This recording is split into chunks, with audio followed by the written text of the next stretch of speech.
पुराने समय की बात है। एक गांव में दो किसान रहते थे। दोनों ही बहुत गरीब थे। दोनों के पास थोड़ी थोड़ी जमीन थी। दोनों उसमें ही मेहनत करके अपना और अपने परिवार का गुजारा चलाते थे। अकस्मात कुछ समय पश्चात दोनों की एक ही दिन एक ही समय पर मृत्यु हो गई। यमराज दोनों को एक साथ भगवान के पास ले गए। उन दोनों को भगवान के पास लाया गया। भगवान ने उन्हें देखकर उनसे पूछा, अब तुम्हें क्या चाहिए? तुम्हारे इस जीवन में क्या कमी थी? अब तुम्हें क्या बनाकर मैं पुनः संसार में भेजूं? भगवान की बात सुनकर उनमें से एक किसान बड़े गुस्से से बोला, हे भगवान, आपने इस जन्म में मुझे बहुत ही घटिया जिंदगी दी थी। आपने मुझे कुछ भी नहीं दिया था। पूरी जिंदगी मैंने बैल की तरह खेतों में काम किया है। जो कुछ भी कमाया वो बस पेट भरने में लगा दिया। ना ही मैं कभी अच्छे कपड़े पहन पाया और ना ही कभी अपने परिवार को अच्छा खाना खिला पाया। जो भी पैसे कमाता था कोई आकर के मुझसे लेकर चला जाता था और मेरे हाथ में कुछ भी नहीं आया। देखो कैसी जानवरों जैसी जिंदगी जी है मैंने।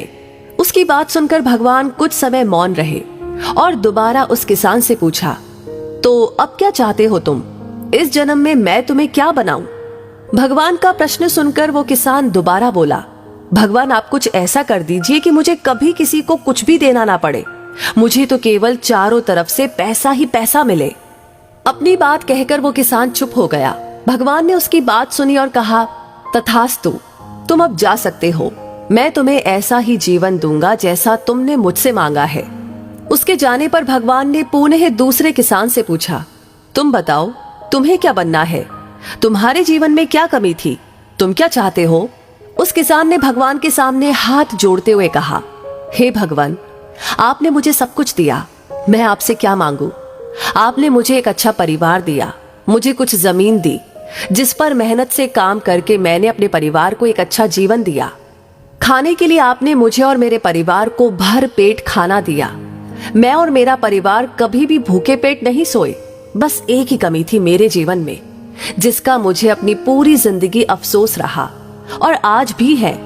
मेरे दरवाजे पर कभी कुछ भूखे और प्यासे लोग आते थे भोजन मांगने के लिए, परंतु कभी कभी मैं भोजन न होने के कारण उन्हें खाना नहीं दे पाता था और वो मेरे द्वार से भूखे ही लौट जाते थे। ऐसा कहकर वो चुप हो गया। भगवान ने उसकी बात सुनकर उससे पूछा, तो अब क्या चाहते हो तुम?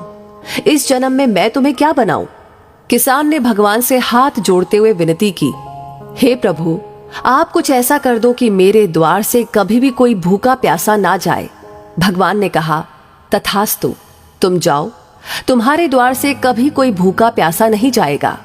अब दोनों का पुनः उसी गांव में एक साथ जन्म हुआ। दोनों बड़े हुए। पहला व्यक्ति जिसने भगवान से कहा था कि उसे चारों तरफ से केवल धन मिले और मुझे कभी किसी को कुछ देना ना पड़े, वो व्यक्ति उस गांव का सबसे बड़ा भिखारी बना।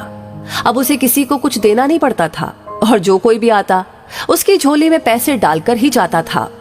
और दूसरा व्यक्ति जिसने भगवान से कहा था कि उसे कुछ भी नहीं चाहिए, केवल इतना हो जाए कि उसके द्वार से कभी कोई भूखा प्यासा ना जाए, वो उस गांव का सबसे अमीर आदमी बना। हर बात के दो पहलू होते हैं, सकारात्मक और नकारात्मक। अब यह आपकी सोच पर निर्भर करता है कि आप चीजों को नकारात्मक रूप से देखते हैं या सकारात्मक रूप से। अच्छा जीवन जीना है तो अपनी सोच को अच्छा बनाइए। चीजों में कमियां मत निकालिए, बल्कि जो भगवान ने दिया है उसका आनंद लीजिए और हमेशा दूसरों के प्रति सेवा का भाव रखिए। और इसी के साथ इस कहानी के बारे में आपकी क्या राय है हमें जरूर बताएं और इस वीडियो को ज्यादा से ज्यादा लोगों के साथ शेयर करें। आपका हर एक लाइक, हर एक शेयर और हर एक कमेंट हमें मोटिवेट करता है ऐसी ही प्रेरणादायक वीडियो आपके सामने